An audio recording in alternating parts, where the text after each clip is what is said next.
Février 2018.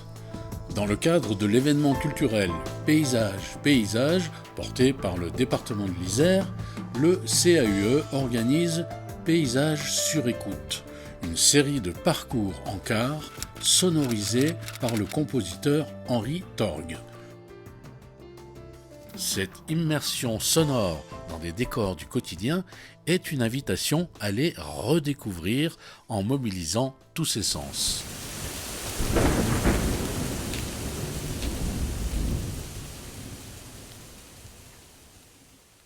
Les échanges issus de cette expérience collective sont ensuite prolongés par l'organisation d'une table ronde derrière laquelle professionnels de l'aménagement, maîtres d'œuvre et philosophes viennent prolonger la réflexion et ouvrir d'autres perspectives sur la place et l'impact de l'homme sur les paysages du quotidien.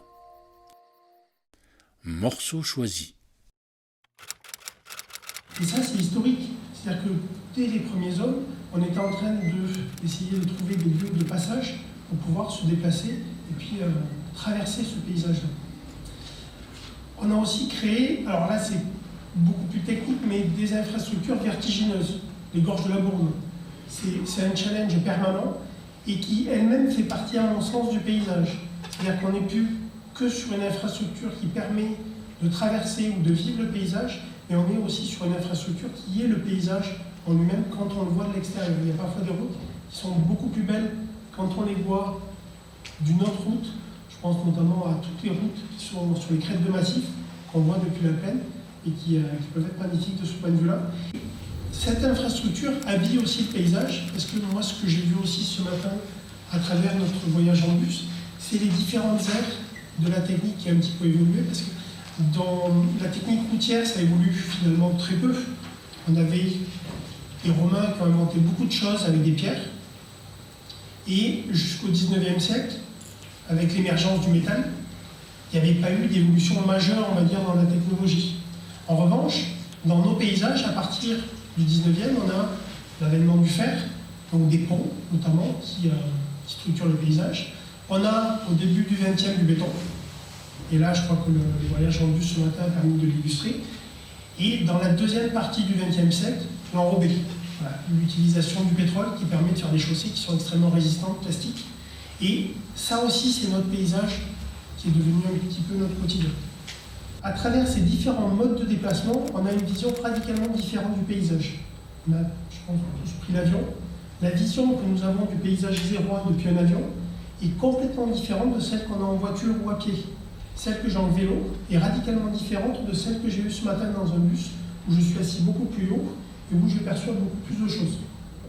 Alors, nous travaillons d'ores et déjà sur d'autres modes de déplacement, parce que je vois de plus en plus de gens, moi, dans les voitures, avec ce genre d'outil-là.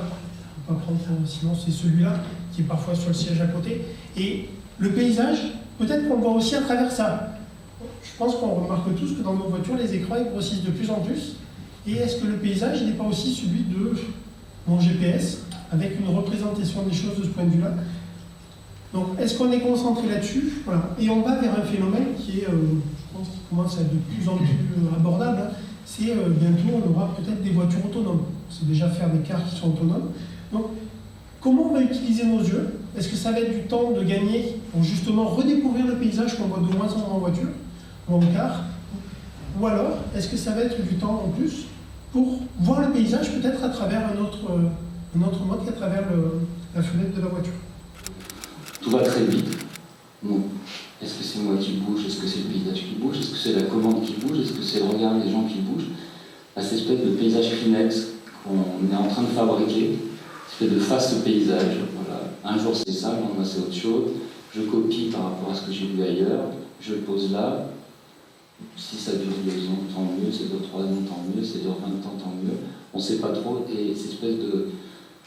Comme on tourne les pages d'un catalogue avec le paysage, alors que c'est autre chose. C'est-à-dire c'est un ressenti, c'est quelque chose où on s'immerge, où il y a vraiment les choses qui arrivent comme une espèce d'éponge progressive. Et c'est plus une circulation d'énergie pour moi que le mouvement. La dérive des continents. Et autrefois, on avait les effectivement, ils étaient tous rassemblés, donc il y avait la plongée, et de se dire que voilà, le paysage a évolué, le paysage s'est glissé, les continents se sont éloignés, mais il y a toujours un point commun. Donc le mouvement n'empêche pas le point commun. Et quel est le point commun voilà, qu'on a tous dans notre relation au paysage? Je pense que c'est quelque chose qui est très très lié au sensible, à l'émotion et à la forme. C'est-à-dire qu'on voit bien les formes des montagnes ce matin, les formes très douces, les formes beaucoup plus angulaires, toutes les lignes de force qui existent encore aujourd'hui parce qu'elles sont toujours perceptibles, toujours importantes et toujours génératrices de projets. Parce qu'on a commencé par le cours de libération pour Saint-André, on voit très bien que si on prolonge la carte, c'est encore plus intéressant parce qu'on voit que le cours Saint-André, il est dans la Chartreuse, il s'accroche à la Chartreuse et il s'accroche aussi au sud de Grande-Clé. Donc c'est quelque chose qui est à la fois lié au déplacement, puisqu'on voulait aller d'un point à un point, comme Charles-Antoine l'a expliqué tout à l'heure, mais il y a une genèse dans la morphologie, dans la géographie, dans la géologie de cet axe. Je pense que cette ligne, on voit comment il était là presque avant qu'on la dessine. C'est ça qui est intéressant. Et le mouvement n'a fait juste que la dessiner. Et on a arrêté là. J'ai noué une amitié très forte avec François Julien. Alors François Julien est l'auteur notamment de très abondantes réflexions sur la culture chinoise, sur ce que les Chinois ont à nous apprendre, eu égard à l'écart creusé entre eux et nous, l'écart culturel immense, culturel, linguistique, religieux, en général. Et Julien commence par remarquer qu'en chinois, paysage se dit montagne, eau, au pluriel. Montagne, les montagnes, les eaux. Il était question d'eau, justement, dans le débriefing de tout à l'heure, avant le repas, entre la promenade et le repas. Eh bien, les eaux ruissellent, les montagnes sont immobiles et stables, les montagnes sont dures, les eaux sont évidemment amorphes et fluides, et les montagnes se dressent, les eaux descendent, etc. Donc, il y a ce principe de tension inhérent à la nomination même, par les Chinois, de ce que c'est qu'un paysage. C'est une tension entre deux pôles, polarités très opposées. Et c'est parce qu'il y a cette tension qu'il y a paysage. Et le paysagiste, le peintre chinois est invité, bien sûr, et c'est très intéressant de regarder les peintures chinoises à cet égard, sous cet angle, est invité, bien sûr, le peintre chinois à d'abord peindre cette tension, la rendre manifeste. Le peintre chinois ne cherche pas le réalisme, il cherche la tension entre montagne et eau, ou brume et lumière, ou vent et lumière, parce que le paysage se dit aussi vent-lumière en chinois. Bref, le trait d'union est le trait d'union qui à la fois unit et sépare, pas, comme une disjonction forte au sein d'un ensemble dynamique. Donc ça est l'objet d'infinies rêveries et développement de la part de Julien, et je crois que ça mérite en effet d'être mentionné ici. Alors cette tension, elle est productrice d'essor. Et un autre couple très employé par Julien qui m'a toujours frappé, qui m'intéresse beaucoup, c'est l'étal et l'essor. Nous vivons dans l'étal, généralement par nos habitudes. Et nous rêvons d'essor, et parfois nous sommes dans l'essor. Mais il faut toujours trouver de l'essor pour se sentir vivre. Et le dernier de Julien, exister, vivre de paysage, vivre en existant, bon, ce sont des tensions vers l'essor. Et donc il y a quelque chose de dynamique qui au fond soutient nos vies, et dans la mesure où nous coïncidons avec cette ou ces dynamiques, eh bien nous existons. Exister, c'est ce ex qui dit qu'on est sorti d'une sistance, c'est-à-dire d'une station, de quelque chose qui nous stabilise, mais exister, c'est se déstabiliser pour aller dans la tension et non pas dans l'étal, ou dans le repos, ou dans le confort initial, auquel nous revenons toujours. Par le sommeil, nous revenons dans l'étal, par la vie, par l'émotion, par la connaissance, par l'effort, le sport, etc., nous revenons dans l'essor. Et donc il y a en nous cette tension, et le paysage, vivre de paysage, ça participe de ces tensions qui font après tout le mérite de nos existences. Peut-être, je me disais ce matin en parcourant les rues de Grenoble, peut-être que les nominations, les noms, au fond, nous contribuent à nous enliser. On dit par exemple, je suis Courbérien, mais si je reconnais le Courbérien, du même coup, je ne vois plus le Courbérien. Alors que si je le débaptise, d'un seul coup, je me demande, mais où suis-je? Où sont les maisons familières? Comment est-ce que je vais m'orienter dans cette ville inconnue?